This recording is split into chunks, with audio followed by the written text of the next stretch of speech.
بسم اللہ الرحمن الرحیم. اسپیشل ٹرانسمیشن کے ساتھ میں ہوں رجا کفیل، اور آج میرے مہمان ہیں ڈاکٹر محمد مشتاق، امیر جماعت اسلامی آزاد کشمیر و گلگت بلتستان. ڈاکٹر صاحب ویلکم. آپ یہ آپ ڈاکٹر صاحب بھی امیر جماعت اسلامی آزاد کشمیر و گلگت بلتستان آپ لکھ رہے ہیں، تو کیا یہ آپ کا آزاد کشمیر کا اور گلگت بلتستان کا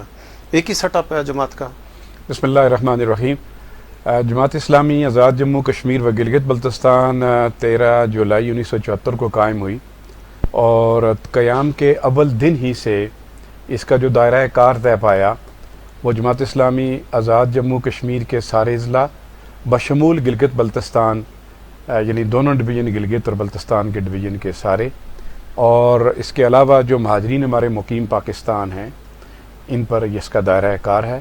اور یعنی ایک دستور آپ کا آزاد کشمیر کا، گلگت بلتستان کا، جماعت اسلامی کا ایک دستور ہے. اور اس کی وجہ یہ ہے کہ آپ جانتے ہیں کہ ہم ریاست جموں کشمیر کے تناظر میں ہم ایک پوری اکائی ہیں. مقبوضہ کشمیر چونکہ بدقسمتی سے ہندوستان کے غاصبانہ قبضے میں ہے، باقی آزاد خطے میں جو دو یونٹ ہیں آزاد کشمیر اور گلگت بلتستان، کیونکہ یہ ایک ریاستی یونٹ ہیں، اس لیے جماعت اسلامی آزاد جموں کشمیر کی قیادت نے یہ لازم سمجھا کہ ہمارے دستور کا جو دائرہ کار ہے ان دونوں ریاستی یونٹس، یعنی پاکستان کے زیر انتظام جو علاقے ہیں اس میں ایک یونٹ ہو. تو ڈاکٹر صاحب یہ جو ہمارا مسئلہ کشمیر ہے ذرا یہ اس میں گلگت بلتستان کا یعنی بڑا کردار ہے، وہی اس کا سٹیٹس ہے جو آزاد کشمیر کا ہے، جو جموں کا ہے، سری نگر کا، لداخ ہے. تو کیا یہ آپ کیا یہ تجویز کرتے ہیں جو آزاد پاکستان کے زیر انتظام کشمیر ہے یہ کہ ایک انتظامی یونٹ میں نہیں ہونے چاہیے جیسے جماعت کا ایک انتظامی سیٹ اپ ہے؟ کیا اس سے مسئلہ کشمیر میں پیش رفت ہو سکتی ہے؟ چونکہ رائے صاحب آپ جانتے ہیں کہ یہ 1949 میں ہماری آزاد کشمیر کی حکومت نے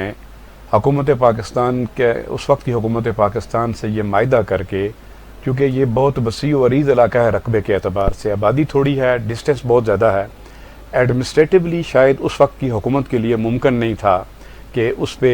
یہ اپنی سارے نظام کو چلا سکتا. تو پھر حکومت پاکستان کے ساتھ بام معاہدہ کرتے ہوئے معاہدہ کراچی کے تحت عارضی طور پر حکومت پاکستان کے انتظام میں دیا.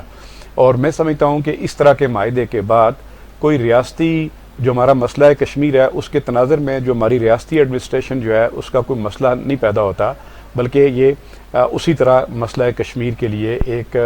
ون یونٹ کے طور پر بیہیو کرتا رہے گا جب تک کہ کشمیریوں کو حق خود ارادیت کا موقع نہیں ملتا. محض اپنے انتظامی ایڈجسٹمنٹ کے لیے اس نے آزاد کشمیر حکومت نے 1949 میں حکومت پاکستان سے معاہدہ کر کے عارضی طور پر یہ انتظام حکومت پاکستان کے حوالے کیا. اچھا ڈاکٹر صاحب، ہم دیکھتے ہیں کہ جو جماعت اسلامی آزاد کشمیر ہے اس کا تحریک آزادی کشمیر میں، جہاد کشمیر میں، پھر آزاد کشمیر میں جو یعنی جو مطلب جو فلاحی کے جو کام ہیں اس میں اس کا بھرپور کردار ہے، اور جماعت اسلامی کے اپنے بے شمار ادارے ہیں، تعلیمی ادارے ہیں، صحت کے ادارے ہیں.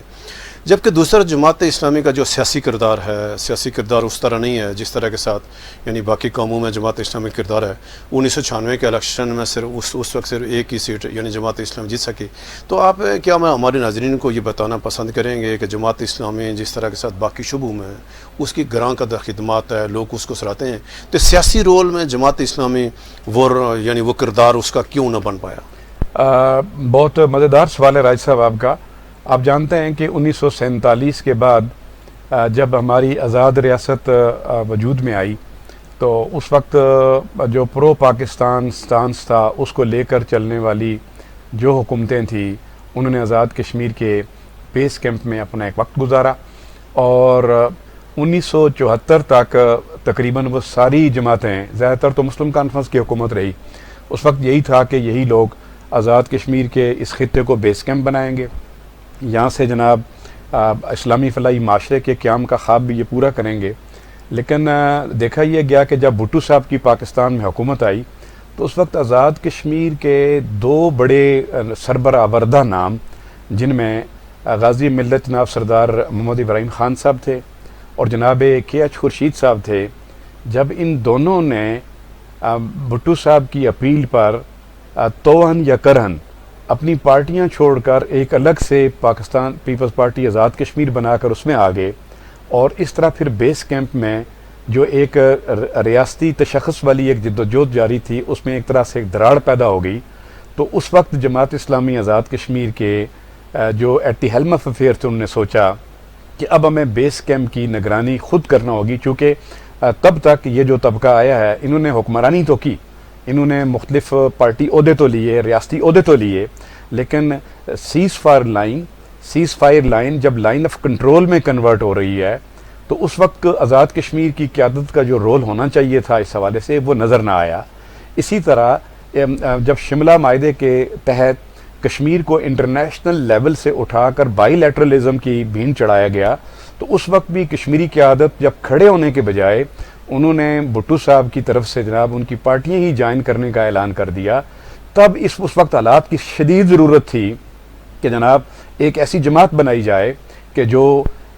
ریاستی تشخص کی جنگ بھی لڑے اور جو تحریک آزادی کشمیر کو بھی لے کے چلے، کشمیریوں کی جو پاکستانی ریاست کے ساتھ ایک تعلق ہے اس کے نزاکت کو برقرار رکھتے ہوئے تحریک آزادی کشمیر کو اس کی حقیقی روح کے ساتھ آگے لے کر چلے۔ تو چنانچہ 13 جولائی جو یوم شہدائے کشمیر تھا اسی کو بیس بناتے ہوئے 1974 میں جماعت اسلامی مارز وجود میں آئی۔ گویا جماعت اسلامی آزاد جموں کشمیر بہت دیر سے وہ وجود میں آئی، ابھی ہم نے اپنی گولڈن جوبلی مکمل کی ہے۔ اس کے بعد آپ کو پتہ ہے کہ 80s میں پھر یہ ہوا کہ جب تحریک آزادی کشمیر عروج پر پہنچی تو اس وقت بڑی تعداد میں مہاجرین آئے، یعنی جماعت اسلامی کی ترجیح پھر تحریک آزادی کشمیر کے مہاجرین آگے بڑی تعداد میں۔ اس کے بعد مجاہدین آپ نے دیکھا کہ اس وقت افغانستان کے خلاف جب روس آیا تو اس کے مقابلے کے لیے جہاں پورا امریکہ اور پورا یورپ وہ جناب ان کے خلاف ایک طرح سے نبرد آزما تھا، تو تب کشمیری انہوں نے سمجھا کہ ہم اس جہاد کی بھٹی سے فائدہ اٹھا کر مائیگریٹ کریں، تو بڑی تعداد میں گویا مجاہدین آئے، وہ افغانستان پہنچے۔ تو وہ ایک بڑا نازک دور تھا، اس عرصے میں بھی جماعت اسلامی نے الیکشن میں حصہ نہیں لیا بلکہ جہاد کشمیر کے تناظر میں اس کو ترجیح اول بنا کر ان کی خدمت میں اپنا کام شروع کیا۔ تو بہت دیر بعد جماعت اسلامی کا پارلیمانی سفر جو ہے وہ بہت مختصر ہے آزاد کشمیر میں، لیکن اس کے باوجود ہم یہ کہہ سکتے ہیں کہ ایک دفعہ ہم 1996 میں ایک دفعہ ہم آئے، اس کے بعد ترابی صاحب پھر بھی 2016 میں مخصوص نشست پر بھی آگے، تو یعنی ہمارا ایک مختصر پارلیمانی سفر ہے۔ لیکن اب میں یہ آپ کے سامنے گزارش کرنا چاہتا ہوں کہ اس وقت ریاست جموں کشمیر میں جس طرح کے ایک انریسٹ پایا جا رہا ہے کہ ہمارے حکمران طبقے نے، جیسے شیخ عبداللہ نے پار کے لوگوں کے لیے کچھ نہیں کیا، ہمارے آزاد کشمیر کے بیس کیمپ کے حکمران طبقے نے ہمارے نوجوانوں کے روزگار کے لیے کچھ نہیں کیا، تحریک آزادی کشمیر کے لیے کچھ نہیں کیا، ہماری فی کس آمدن بڑھانے کے لیے کچھ نہیں کیا، ہمارے انفراسٹرکچر کے لیے کچھ نہیں کیا۔ غرض یہ کہ ہمارے جتنے ریاستی وسائل ہیں وہ سکڑ گئے اور ہمارے لوگ اس کی غربت کی ایک چکی میں پس رہے ہیں، وہ اپنا ملک چھوڑنے پر، ریاست چھوڑنے پر مجبور ہیں۔ ان حالات میں جو انریسٹ ہے، اس انریسٹ کے دوران جماعت اسلامی آزاد جموں کشمیر کا ایک کام ہے، ہم نے جے آئی یوتھ بنائی ہے، ہمارا خواتین ونگ کام کر رہا ہے، ہم نے فلاحی ادارے قائم کیے ہیں، ہم نے اپنا اور بہت سارا اسکول سسٹم دیا ہے، اور اس کے بعد اب ہم سمجھتے ہیں کہ ہمارا اور سیاسی جو ہمارے ایشوز تھے اور تحریک آزادی کشمیر کے حوالے سے ہم نے ایک لامبندی کی ہے، تو میں سمجھتا ہوں کہ ہمارے کام کا میگنیچیوڈ یا ہمارے کام کا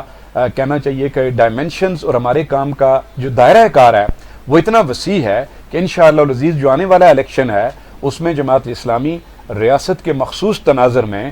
مایوس نوجوانوں کی امید بن کر انشاءاللہ العزیز وہ کنٹیسٹ کرے گی الیکشن، اور آپ دیکھیں گے کہ ریزنیبل پارلیمانی نمائندگی انشاءاللہ آنے والے الیکشن میں جماعت۔ اچھا ڈاکٹر صاحب، جب آپ جماعت اسلامی کی امارت آپ نے سنبھالی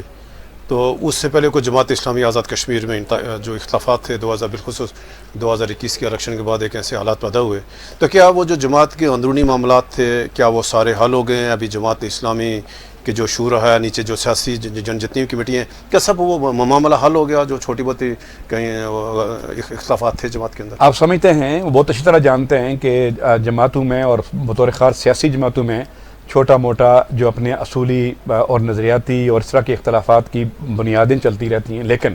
اس خطے کی واحد یہ قوت جس کا نام جماعت اسلامی ہے وہ اپنے مزاج میں جمہوری ہے، وہ اپنے مزاج میں تحریکی ہے۔ ہمارے ہاں کوئی اس طرح کے کوئی بہت یعنی کوئی نظریاتی خلفشار نہیں تھا۔ الحمدللہ ہمارے ہاں جو ہمارا الیکٹورل کالج جس کا نام ارکان جماعت ہوتا ہے وہ ہر 3 سال کے بعد الیکشن کرتے ہیں، تو اب کی بار جب انہوں نے الیکشن کیا تو الیکشن کے نتیجے میں انہوں نے ڈاکٹر محمد مشتاق خان کو جب اپنا امیر منتخب کیا تو ڈے 1 سے ہم نے جو ورکنگ کی تو ہم نے پورے آزاد کشمیر کی اسٹیٹ اور گلگت بلتستان کے لوگوں میں ارکان اور عوام کے ساتھ جب ہم نے رابطہ کیا تو الحمدللہ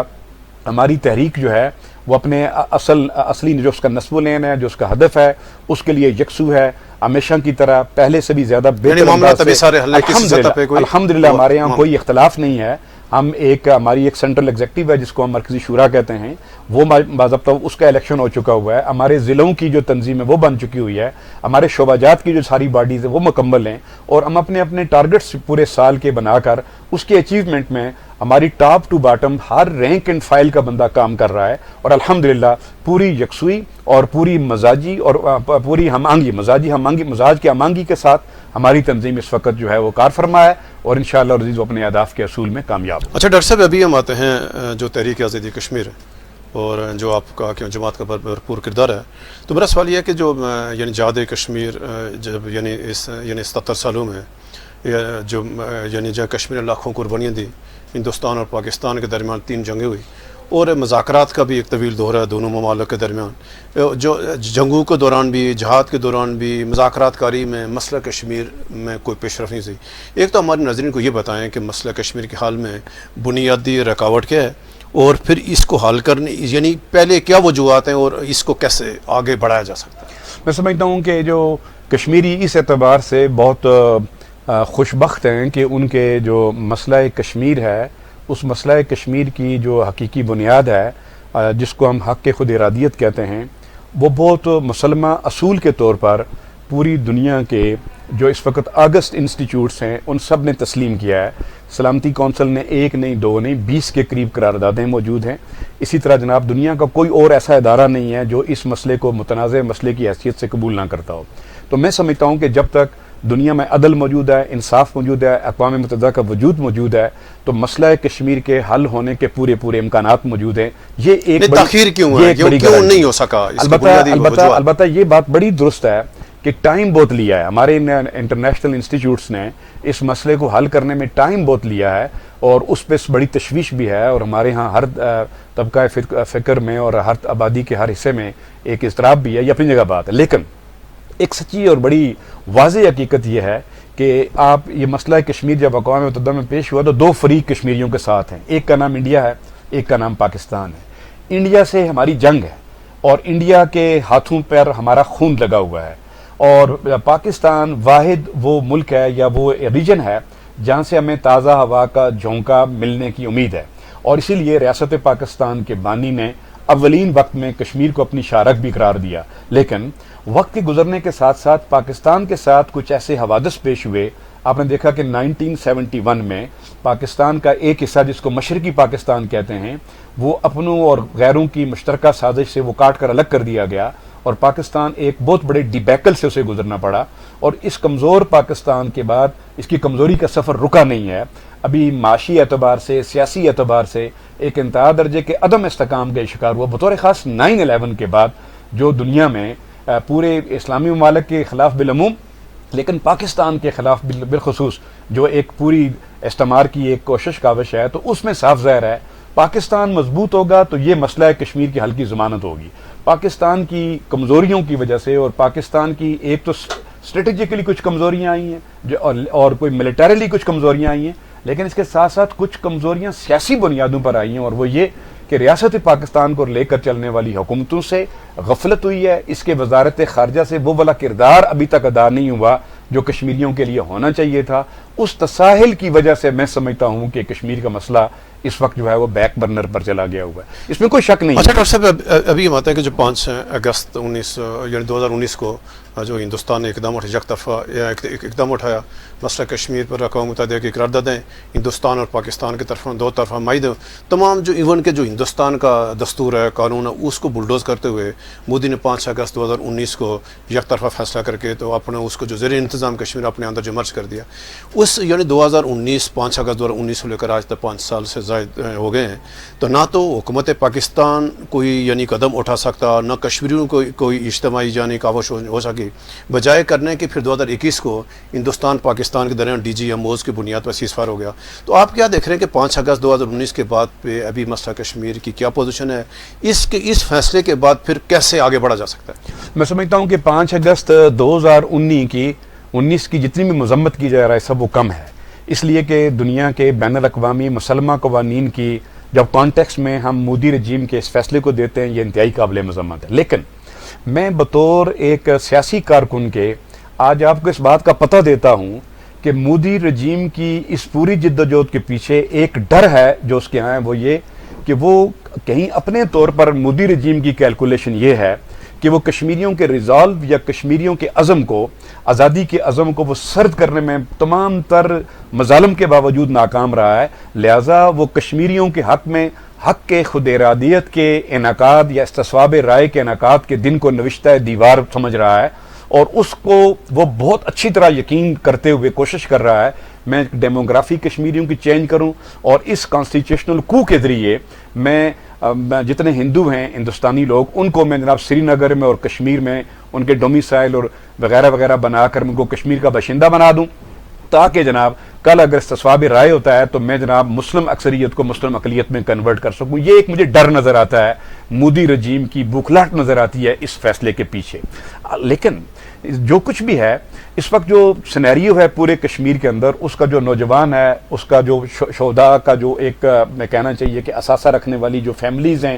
اور جناب جتنے بھی مائگریٹڈ فیملیز ہیں, جتنا بھی انٹیلیجنشیا ہے کشمیر کا, وہ اس واقعے کے بعد اس لیے انتہا درجے کی تشویش کا اظہار کر رہا ہے کہ جناب اس کے فوری بعد جو پاکستان کے ڈپلومیٹک ڈیسک کو کرنا چاہیے تھا, جو اس کے وزارت خارجہ کو کرنا چاہیے تھا, اس میں جو سست روی نظر آئی, سست روی کے بجائے تو انہیں بہت ہی زیادہ ایکٹیو ہونا چاہیے تھا. وہ ایکٹیویزم جب نظر نہیں آیا تو اس نے ایک مایوسی کے مہیب سائے کشمیریوں کے یوتھ میں, اس کے انٹیلیجنشیا میں اور اس کے کنسرن کوارٹر میں پیدا کیے ہوئے ہیں. میں یہ سمجھتا ہوں کہ یہ عارضی بات ہے, اور اس کو اگر دور کرنا ہے تو یہ بہرحال حکومت پاکستان نے کرنا ہے. اور حکومت, میری پلیز بات مکمل ہو جائے, اور حکومت پاکستان کو اس مرحلے پر جو چیز کرنی ہوگی وہ کرنا چاہیے. وہ یہ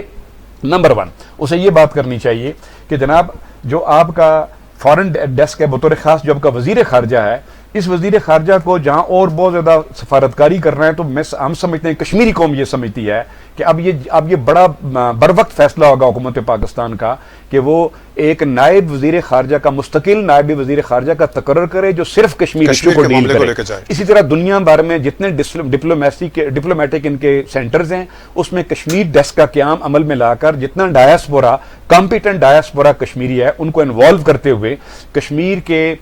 مسئلے پر ایڈوکیسی کرتے ہوئے دنیا کے نرو سینٹر کو سینسٹائز اور ہیمر کرنے کو. اور تیسری اور آخری بات میری یہ ہے کہ حکومت آزاد کشمیر کو اس مرحلے میں اگر مایوسیوں کو دور کرنا ہے, حکومت پاکستان کو متوجہ کرنا ہے, تو انہیں ایک پلیبیسٹ ایڈوائزر کا تقرر کرتے ہوئے انڈیا کو یہ میسج دینا چاہیے کہ اگر آپ نے کشمیر کو ہڑپ کرنے کا خواب سوچ لیا ہے تو ہم تو کشمیر پہ استصواب رائے کے لیے تیاری کرنے. اچھا ڈاکٹر صاحب, ایک طرف آپ کا بالکل موقف بچا ہے, اور دوسری طرف یہ ہے کہ جب یہ 5 اگست 2019 کے اقدام ہوا تو ایسی رپورٹس بھی آئے کہ یہ جو اس وقت کی جو پاکستان کی حکومت تھی, کیا ان کی کوئی ملی بھگت تھی کہ جو مودی نے کہ کیا اس میں سے جو پاکستان کی اس وقت کی اسٹیبلشمنٹ تھی سول اور ملٹری, کیا وہ آن بورڈ تھے بیچ میں, ایسی بھی اطلاعات تھی سارا؟ یعنی ظاہر ہے کہ یہ چیزیں تو قیاس اور گمان سے ہیں, لیکن میں آپ کو سچی بات یہ بتاتا ہوں کہ اس وقت پوری کشمیر اسٹیٹ کے اندر کا جو انوائرمنٹ ہے, اس کا جو ماحول ہے,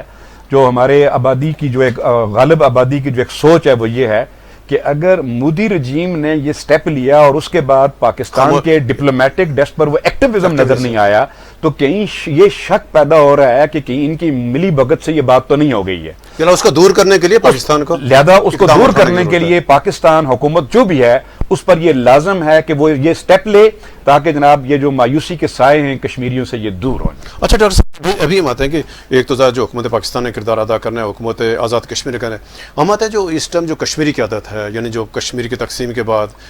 جو کشمیر سیاسی بنیادوں پر تقسیم ہو گیا, جو وہاں پار کا مقبوضہ کشمیر کی سیاسی جماعتیں ہیں ان کی آزاد کشمیری شاخیں نہیں ہیں, جو آزاد کشمیری سیاسی جماعتیں ان کی مقبوضہ کشمیر نہیں ہے, سیم جو مطلب جو گلگت بلتستان ہے ان کی آزاد کشمیر نہیں ہے. تو جو ایک مقصد کے لیے 1993 میں حریت کانفرنس بنائی گئی تھی, تو حریت کانفرنس بھی ان کشمیر کی جو اکائیوں کو آپس میں جوڑ نہ سکی, تو کیا آپ کے موجودہ حالات کا 5 اگست ہندوستان کے اقدام کے بعد آپ کی کیا رائے ہے کہ کشمیریوں کو دوبارہ متحد کرنے کے لیے کیا کوئی نئے پلیٹ فارم کی ضرورت ہے یا حریت کانفرنس کا فعال کرنے کی ضرورت ہے؟ ایز اے جماعت اسلامی امیر آپ کی کیا رائے ہے؟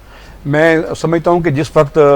یہ جو کاکڑ صاحب سے ہمارے care taker prime minister Pakistan کے, انہوں نے مظفر آباد کا وزٹ کیا, پارٹی ہیڈ سارے موجود تھے, اس وقت بھی ہم نے کہا, اور ہم نے ایک بین الاقوامی کشمیر کانفرنس ابھی بلائی ہے, اس میں بھی ہم نے یہ موقف رکھا کہ اس وقت ضرورت ہے کہ ہم آزاد کشمیر کی جو ہماری جو ریاستی حکومت ہے اس کو ہم بیس کیمپ کا رول ادا کرنے کے لیے آمادہ کریں. اور ہماری تجویز یہی ہے کہ تمام تر سیاسی اختلافات کے باوجود ہمیں کشمیر کے مسئلے پر سری نگر کا رول ادا کرنے کے لیے مظفر آباد کو اگر تیار کرنا ہے تو تمام تر پارٹیاں کشمیر پر ایک کامن پوائنٹ ایجنڈا ترتیب دیتے ہوئے ایک پرو ایکٹیو کشمیر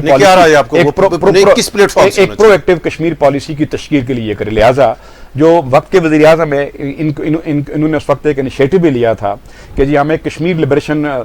فورم کا قیام عمل میں لاتے ہیں, اور اس وقت یہ خود چیئرمین بن گئے اور حریت کانفرنس کو انہوں نے وائس چیئرمین کا درجہ دیا, اور کشمیر کی جتنی بھی پولیٹیکل پارٹیز ان کے ہیڈز کو ممبر بنایا. ایک پروگرام کوٹلی میں ہوا اور اس کے بعد کوئی اور پروگرام نہیں ہوا. نہیں, اعلان تو نہیں ہوا یہ, یعنی نیا فورم تو اعلان تو نہیں کیا. اس کا باضابطہ یعنی یہ فورم بن گیا تھا, لیکن اس فورم کے بننے کے بعد اس کو آگے بڑھنا اور کام کرنا تھا جس پر کوئی کام نہیں ہوا. Kashmir liberation forum, Kashmir liberation forum تھا یہ اس کا قیام عمل میں آیا, لیکن یہ بالکل ہی یعنی اس کو بیک برنر پہ ڈال دیا گیا. پتہ نہیں اس کی کیا وجوہات ہیں, بھلے یہ نام ہو یا کوئی اور نام ہو. جماعت اسلامی یہ کہتی ہے کہ وقت اور حالات کا تقاضا یہ ہے کہ کشمیری اپنے آنے والی جو نسل ہے اس کی سیفٹی کی خاطر اور شہدائے کشمیر کے خون کی پہرےداری کی خاطر وہ اس طرح کا فورم اس کا قیام عمل میں لائیں, سیاسی فورم ہو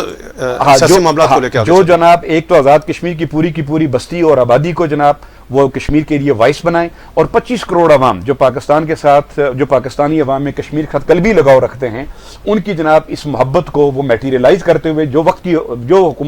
پاکستان کی حکومت ہوگی لمحہ موجود میں اس کو بھی جناب پریشرائز کرے کہ جناب وہ کشمیر کے حوالے سے ڈنڈی نہ مارے بلکہ ایک پرو ایکٹیو کشمیر پالیسی مرتب کرتے ہوئے اس مسئلے کی طرف. اچھا ڈاکٹر صاحب, جو کشمیریوں نے مزاحمتی جدوجہد کی یعنی بالخصوص جو یعنی جس سے یعنی جو آغاز ہوا یعنی جس کو یعنی تقویت میں 1988 کے بعد,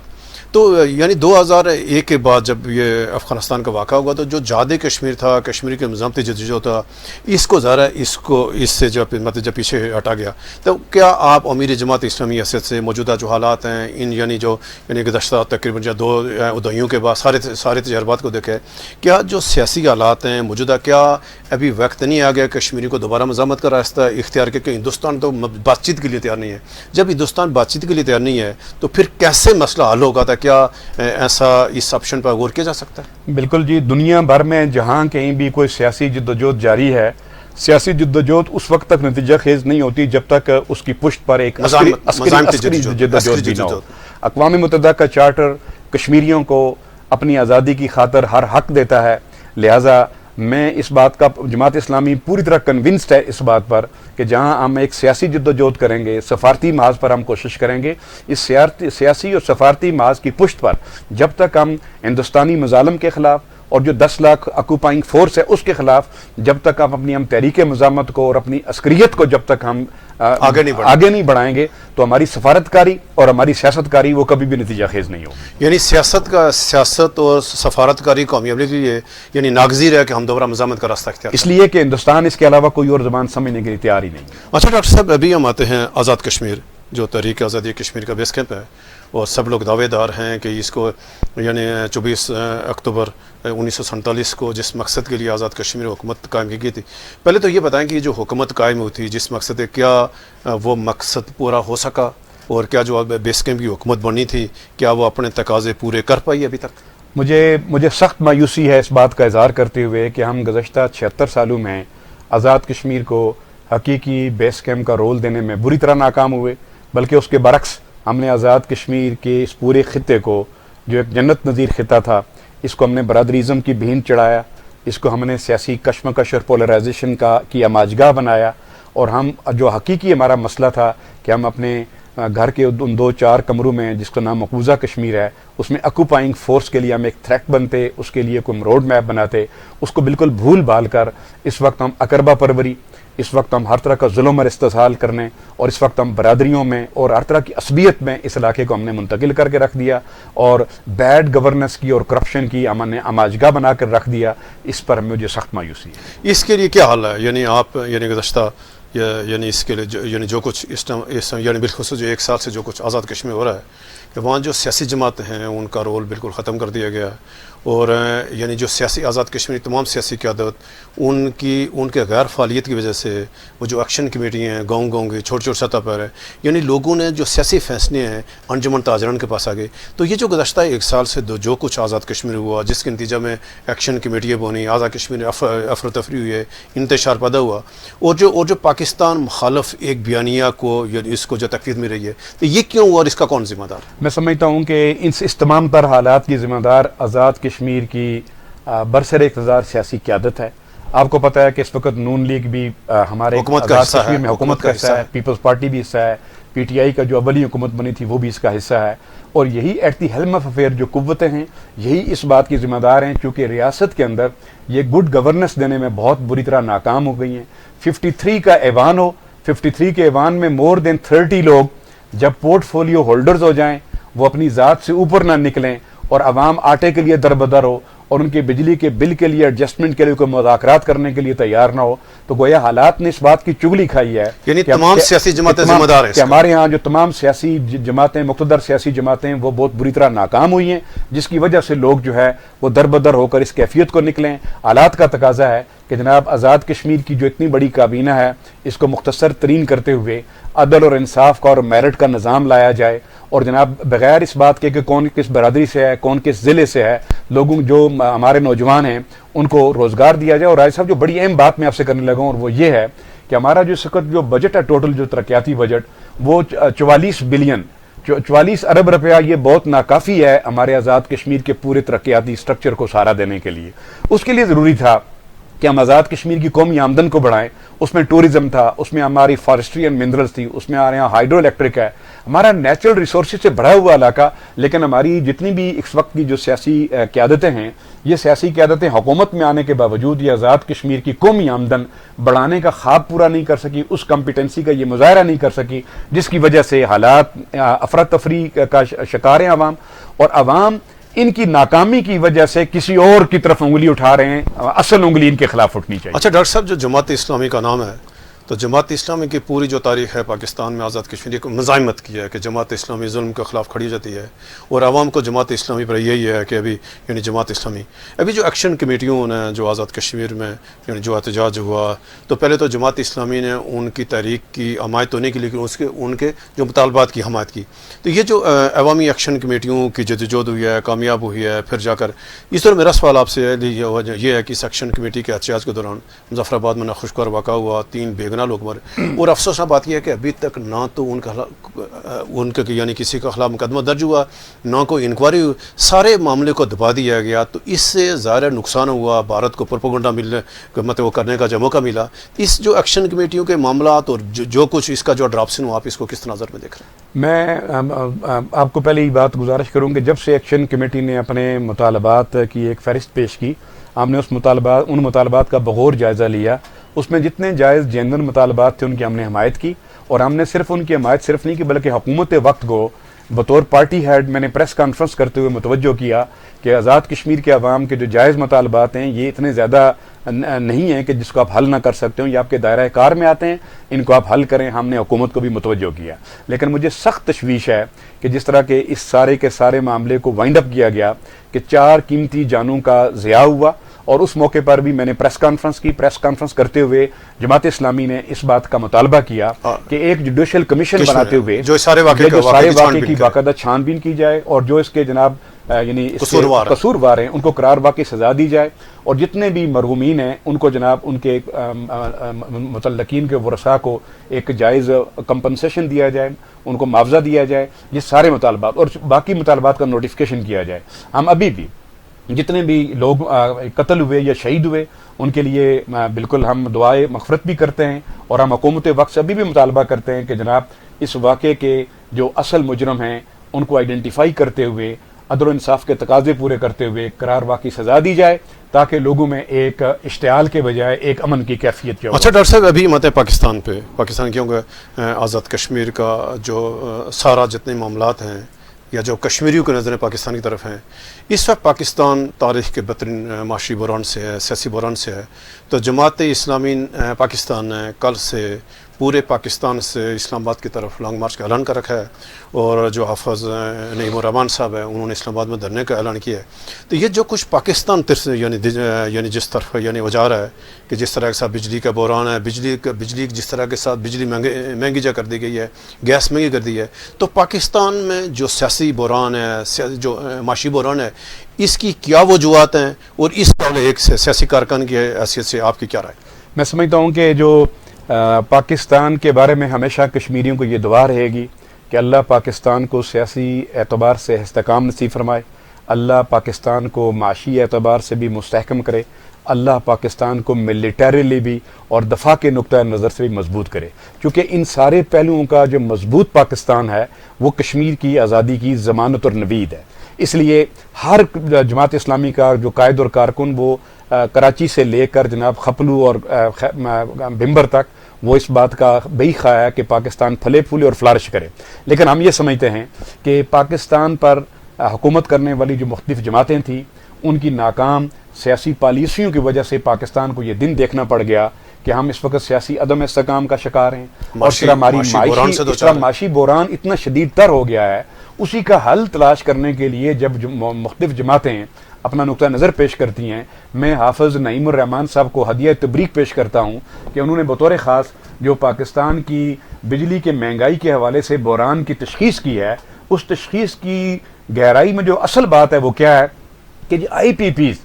آئی پی پیز آپ کی ہیں، یہ اتنی مہنگی بجلی جب آپ کو بنا کر دے رہی ہیں، اور وہ بجلی جو بنا کر نہیں دیتی تو کیپیسٹی چارجز کے نام پر اس پہ بھی یعنی یہ سارے مافیاز کے ہیں، یعنی ان لوگوں کے جو پاکستان کو لوٹ رہے ہیں، جو پاکستان کو لوٹ رہے ہیں. تو ان کا موقف یہی ہے کہ یہ پاکستان کو لوٹنے والے ان مافیاز کا کڑا احتساب ہو، اور ان کے ساتھ جناب ان سے یہ چیزیں وصول کرنے کے بعد پھر عوام کو ریلیف دیا جائے. تو یہ ایک جائز مطالبہ ہے، اور یہی پاکستان کے استحکام کی طرف جانے والا مطالبہ ہے. میں حکومت پاکستان سے اس موقع پر اپیل کروں گا، میں انہیں وارننگ دیتا ہوں، بلکہ میں ان کی خدمت میں گزارش کرتا ہوں کہ وہ حافظ صاحب کی اس بہترین جو اس کی تشخیص ہے پاکستان کے حل کی، حافظ صاحب کو انگیج کریں، ان سے وہ باقاعدہ ڈائلاگ کریں، اور ڈائلاگ کرنے کے بعد وہ آپ کو بہت سارے حل بتائیں گے جس سے آپ پاکستان کی جو محکوم اور مظلوم عوام ہے اس کی آپ بہتری کے لیے کوئی سٹیپ پاکستان کی اکانومی میں. اچھا ڈاکٹر صاحب، یہ جو جماعت اسلامی آزاد کشمیر ہے، کیا یہ جو جماعت اسلامی پاکستان ہے جو اسلام آباد میں دھرنے کا اعلان کر رکھا ہے، یہ جو اچھی تحریک ہے، تو کیا جماعت اسلامی آزاد کشمیر اس کی حمایت کرتی ہے؟ آپ لوگ اس میں شامل ہوں گے؟ ہم جماعت اسلامی آزاد کشمیر، اب جیسے میں نے پہلے کہا کہ ہم پاکستان اور پاکستانی عوام کی معاملات میں براہ راست شریک ہیں. ہم کسی طور پر بھی خوش نہیں ہوں گے کہ پاکستان کے لوگ مہنگائی کی وجہ سے خود سوزیاں کریں. ہم کسی وجہ سے بھی خوش نہیں ہو سکتے کہ پاکستان کے عوام جو ہے وہ جناب سڑکوں پہ رلنے پر مجبور ہو جائیں. ہم اصولی طور پر حمایت کرتے ہیں کہ پاکستان کے عوام کو ریلیف دینے والا کوئی بھی احتجاج ہوگا، کوئی بھی پروگرام ہوگا، ہم اس کے حامی ہیں. نہیں، آپ شامل ہوں گے؟ اور ابھی پاکستان جماعت کی طرف سے ہمیں کو بطور کوئی باضابطہ دعوت تو نہیں دی گئی کہ آپ بھی اس میں شرکت کریں، لیکن اس کے باوجود ہم چونکہ اسلام آباد بالکل جائز مطالبہ ہے، ہم باضابطہ سیاسی طور پر انشاءاللہ اس میں شرکت بھی کریں گے، اور ہم تائید کریں گے ان کے اس سارے دھرنے کے پروگرام کی کہ یہ پاکستان کے مفاد کا دھرنا ہے. اچھا ڈاکٹر صاحب، ابھی ہم آتے ہیں جماعت اسلامی آزاد کشمیر پہ. تو آپ نے پہلی بات کی تو میں دوبارہ اس طرف آتے ہیں کہ آپ امیر جماعت اسلامی ہیں اور آپ نے مشکل حالات میں جماعت اسلامی کی امارت سنبھالی ہے. تو پہلے یہ کہ آپ کی جو سیاسی حکمت عملی وہ کیا ہوگی، اور ایک تو ناظرین کو بتائیں کہ جو جماعت اسلامی ہے، آپ نے کہا کہ آپ آئندہ الیکشن میں بھرپور حصہ لیں گے، تو جماعت اسلامی کس منشور کے تحت جائے گی؟ کیا آپ کی جو نئی حکمت عملی ہوئی کہ آنے والے انتخابات میں جماعت اسلامی بھرپور کردار ادا کرے، اس کے لیے آپ کی کیا حکمت عملی؟ بہت مجھے خوشی ہے، بے شک کہ میں نے مشکل حالات میں جماعت اسلامی کی ذمہ داری سنبھالی ہے، لیکن میں الحمدللہ اللہ تعالیٰ کا شکر ادا کرتا ہوں کہ میں بائی نیچر ایک ٹاسک اچیور پرسن ہوں، اور میرا خواب یہ ہے کہ میں جماعت آزاد کشمیر کی جتنی بھی ہماری مخاطب آبادی ہے، میں اس میں انشاءاللہ العزیز جو گزشتہ ادوار میں ہونے والی جتنی بھی زیادتیاں اور بیڈ گورننس کی جتنی بھی مثالیں ہیں، اس کا میں حقیقی تجزیہ اپنی مخاطب آبادی تک انشاءاللہ رکھتے ہوئے میں اپنے یوتھ کو، اپنی خواتین کو، اور اپنے دانشور طبقے کو، اپنے ریٹائرڈ بیوروکریٹس کو، میں ان سب کو انشاءاللہ العزیز انگیج کروں گا. نہیں پالیسی کیا ہوگی، کیسے آگے بڑھیں گے؟ اور الحمدللہ ہم نے ان ساری مخاطب آبادی میں اپنی ایک تنظیم سازی بھی کر لی، اور ہماری خواہش یہ ہے کہ ہم اس 40-45 لاکھ کی آبادی میں کم از کم 5 لاکھ سے زائد لوگوں کو بطور ممبر اپنے ساتھ شامل اور شریک کریں گے، اور 5 لاکھ تک اگر 5 لاکھ ممبر سے 5 لاکھ ممبر جماعت اسلامی کے ساتھ جڑیں گے آزاد کشمیر کی سے انشاءاللہ مخاطب آبادی سے، یہ ہمارا ٹارگٹ ہے. اس کے لیے یہ ٹارگٹ کتنے دن یعنی اس کے لیے انشاءاللہ ہمیں کوئی اسی یعنی 2025 تک کا ہمارا ٹارگٹ ہے. اس کو ہم لازمی طور پر اچیو کرنا چاہتے ہیں، اس سے پہلے یہ ہم کریں گے. اور اس کے بعد جو ہم نے جتنے میں ہمارا یوتھ ہے آزاد جموں کشمیر کا، ہم لاکھوں میں انشاءاللہ العزیز آزاد کشمیر کے تمام اضلاع میں ہم یہ جو فری لانسنگ کی ٹریننگ ہے یہ ہم نے سٹارٹ کرنے کا اعلان کر دیا. مظفر آباد سے لے کر بھمبر تک ہم فری لانسنگ کی ٹریننگ دے کر اپنے یوتھ کو انشاءاللہ اس قابل بنائیں گے کہ اپنے ایک لیپ ٹاپ کی مدد سے وہ ماہانہ 50,000 سے لے کر 1 لاکھ روپے تاکہ کمانے کے قابل ہوں. لاکھوں نوجوانوں کو ہم اس کی فری ٹریننگ دیں گے انشاءاللہ العزیز. اس کے بعد ہم نے جو آزاد کشمیر کے جو نیچرل ریسورسز ہیں وہ ہم نے تینوں ڈویژن کے نیچرل ریسورسز کی زوننگ اور میپنگ کر لی ہے. ان نیچرل ریسورسز کے مطابق ہم نوجوانوں کے لیے ورکشاپ کا جی آئی یوتھ کے ذریعے نوجوانوں کے لیے، اور اب ٹارگٹ جو ہماری پاپولیشن ہے اس کے عوام کے لیے اور اس کی خواتین کے لیے ہم ورکشاپ کا اہتمام کریں گے. اور جس جگہ کے جو قدرتی وسائل پائے جاتے ہیں جس ڈویژن کو، اس کے مطابق ہم لوگوں کو روزگار کے مواقع دے کر ان کی کم از کم غربت والی کیفیت سے انہیں نکالیں گے. مجھے امید ہے کہ انشاءاللہ لاکھوں آبادی کو جب ہم اس کیفیت سے نکال کر بامقصد ایک زندگی کی طرف ڈالیں گے تو یہ ہمارے لیے ایک بہت بڑی اٹریکشن کی بات ہوگی. اور انشاءاللہ اس بنیاد پر ہم آنے والے الیکشن میں ایک مؤثر پارلیمانی جماعت انشاءاللہ بننے کا. اچھا ڈاکٹر صاحب، جو آزاد کشمیر کی سیاست ہے مظفر آباد کی، تو وہ زیر اثر ہے اسلام آباد میں، اور یعنی گزشتہ آپ اگر 1985 سے لے کر آنورڈ جتنے بھی الیکشن ہوئے ہیں تو یہ بدقسمتی ہے آزاد کشمیر لوگوں کی کہ اسلام آباد میں جس کی بھی حکومت ہے یہ ٹرینڈ سیٹ ہو گیا ہے کہ اسی کی مظفر آباد میں حکومت ہو گئی. اور حالانکہ اس طرح کے ساتھ جو تمام تر کوشش کے باوجود سری نگر میں مودی نے بہت کوشش کی، لیکن تمام تر کوشش کے باوجود وہ سری نگر میں اپنی حکومت نہ بنا سکا، یا اس سے پہلے جتنی کانگریس نے کوشش کی. تو یہ جو آزاد کشمیر ایک ٹرینڈ سیٹ ہو گیا ہے کہ جس کی اسلام آباد میں حکومتی لوگ ایک بھیڑ چال کی حیثیت سے آتے ہیں. تو جماعت اسلامی کو اس ٹرینڈ کو توڑنے کے لیے آپ کی کیا تجویز ہے، اور کیا کہیں گے آپ آزاد کشمیر لوگوں کو کہ اس سے نکلیں، برادریوں کی سیاست سے نکلیں، اور تاکہ ان کے مسائل کے حل کی طرف بڑھا جا سکے؟ چونکہ آپ جانتے ہیں کہ آزاد کشمیر کا جو غالب سیاسی کلچر ہے اس میں برادری ازم ہے، اس میں اور دیگر عصبیتیں ہیں، لیکن جماعت اسلامی کا جو سیاسی کلچر ہے وہ اسی کی نفی کرتا ہے کہ اس میں یہ ہر طبقہ آبادی کو بالکل ایک ہی نظر سے چونکہ دیکھتا ہے. لہٰذا ہماری جو کمپین ہوگی وہ ان برادری ازم اور علاقائی ازم سے بالکل اٹھ کر پیورلی کشمیر کی آزادی کے لیے، یوتھ امپاورمنٹ کے لیے، اور آزاد کشمیر کا جو قومی آمدن ہے اس کو بڑھانے کے پروگرام کے لیے، اور آزاد کشمیر کی جو خواتین آبادی کا 51% ہیں ان کی امپاورمنٹ کا ہم ایک بڑا سائنٹیفک بنیاد پر جب ہم پروگرام لے کر آگے بڑھیں گے تو انشاءاللہ العزیز کوئی وجہ نہیں ہے کہ لوگ اس بہترین جذبے کے ساتھ ایسوسیٹ نہ. اور لیکن میں ایک اور بات بڑی امپارٹنٹ آپ سے کرنا چاہوں گا کہ اسلام آباد سے آزاد کشمیر کی طرف حکومت سازی کے جو سگنل اس سے پہلے جاتے رہے تو 76 سالوں میں جو سگنل دے کر آپ نے ریاست کے اندر جو آپ نے جو کیفیت پیدا کر لی ہے وہ ان سارے طبقات کی آنکھیں کھول دینے کے لیے کافی ہیں. اب بھی وقت آ گیا ہے کہ جماعت اسلامی کا نظریہ جو بنگلہ دیش میں ابھی تک پھانسیوں پر پاکستانیت کے لیے جھول رہا ہے، جماعت اسلامی جو جناب کشمیر کی آزادی سے لے کر افغانستان کے جہاد تک جس نے اپنا کردار ادا کیا ہے، وقت آ گیا ہے کہ اگر آپ نے عدل اور آپ نے انصاف کا دور لانا ہے، اگر آپ نے یوتھ امپاورمنٹ کو یقینی بنانا ہے، اور اگر آپ نے حب الوطنی کو فروغ دینا ہے، اگر آپ نے بے لوث پاکستانیت کو آگے اگر فروغ دینا ہے تو انشاءاللہ العزیز جماعت اسلامی کا کو اقتدار ملے گا تو اس سے انشاءاللہ یہ سارے خواب عوام کے بھی اور ان طبقات کے پورے. اچھا ڈاکٹر صاحب، اس وقت جو مظفر آباد میں حکومت ہے یعنی مخلوط سرکار ہے، جیسے آپ نے پہلے مسلم نون اس حکومت کا حصہ ہے، پیپلز پارٹی ہے، یعنی پی ٹی آئی کا فارورڈ بلاک ہے، لیکن اس کے باوجود دست و گرباں ہیں. پیپلز پارٹی آئے روز ان کے بیانات آتے ہیں، مسلم نون کے آتے ہیں کہ ہم وہاں سے وزیر اعظم کے ساتھ نہیں چل سکتے. تو ایک مفلوج نظام ہے، سیاسی نظام. تک اس کے توڑ کے لیے آپ کی کیا رائے ہے کہ کیا نئے انتخابات میں جائیں، وزیر اعظم کیا کرنا چاہیے؟ یعنی آزاد کشمیر جمود تاری ہے، سیاسی جماعتیں ساری غارفند، اس کو ختم کر لیے آپ کی کیا رائے؟ میرے خیال میں ایک تو یہی ہے کہ جماعت اسلامی آزاد کشمیر کا ڈے ون سے یہ موقف رہا کہ چونکہ آزاد کشمیر